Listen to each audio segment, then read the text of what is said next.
প্রিয় বন্ধুরা, আপনারা তো বড় বড় হোটেল রেস্টুরেন্টে প্রায়শই মাংস খেয়ে থাকেন।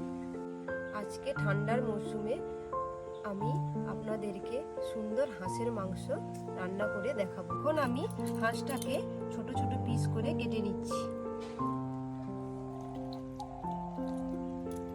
মাংসগুলোকে সবগুলোকে কেটে নেওয়ার পর পরিমাণ মতো তেল, নুন, হলুদ মাখিয়ে নেব।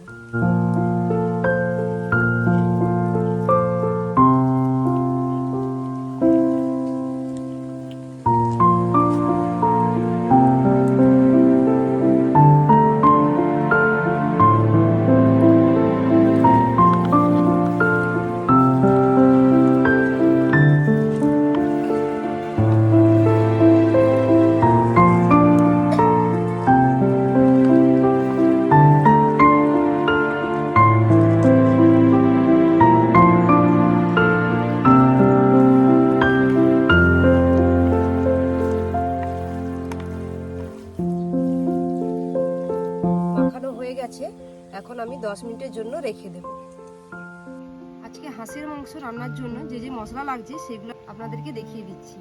এই পেঁয়াজ, আদা, রসুন, শুকনো লঙ্কা, তেজপাতা, কাঁচা লঙ্কা আর টমেটো, এগুলোকে আমি শিলনোড়ায় ভালো করে বেটে নেব।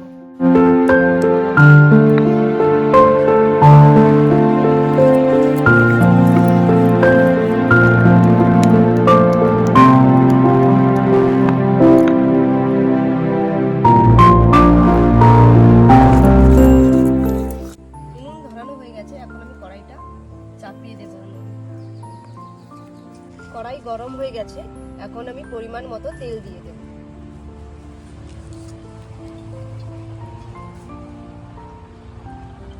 এরপর ফোড়নের জন্য তেজপাতা, এলাচ আর দারচিনি দিয়ে দেব কড়াইতে।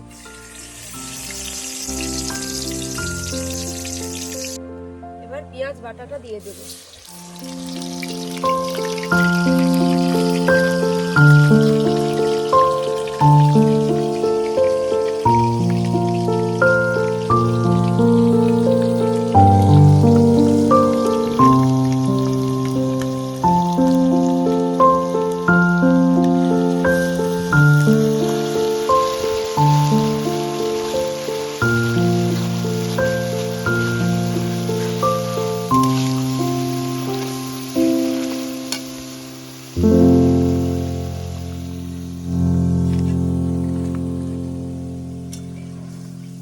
ভাজা হয়ে গেছে, এখন আমি রসুনটা দিয়ে দেবো। রসুন আর আদার পেস্টটা একসঙ্গে দিয়ে দেবো।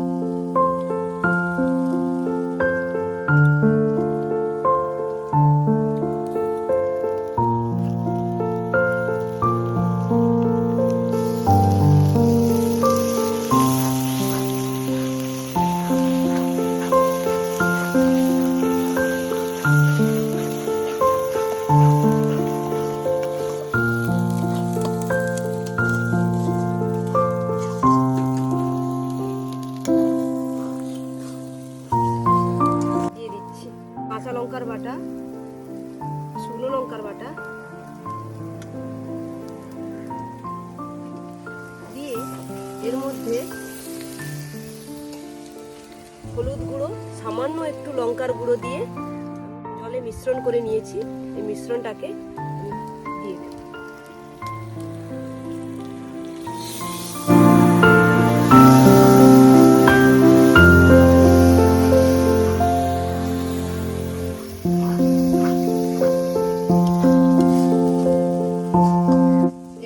টমেটোটা দিয়ে দিচ্ছি।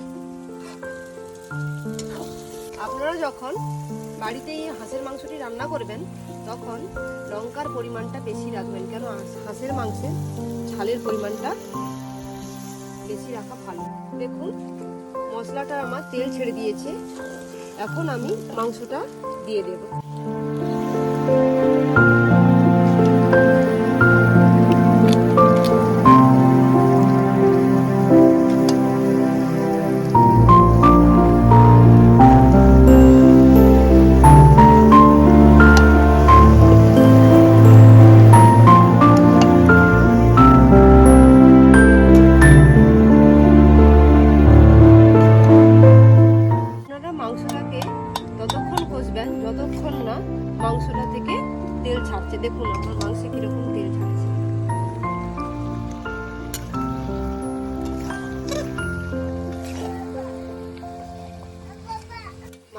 কষানো হয়ে গেছে।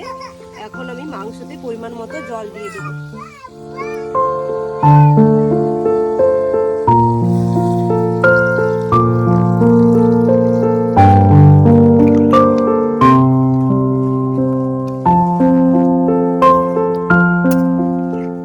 মাংসতে যেহেতু নুন মাখানো ছিল, তাই আমি ঝোলে একটু নুন দিয়ে দেব। মতো নুনটা দেওয়ার পর এবার আমি মাংসতে ঢাকনাটি দিয়ে 10 থেকে 15 মিনিটের জন্য ফুটিয়ে নেব। বাড়ির বাগান থেকে ধনেপাতা দুটো তুলে আমি ঝোলে দিয়ে দেব।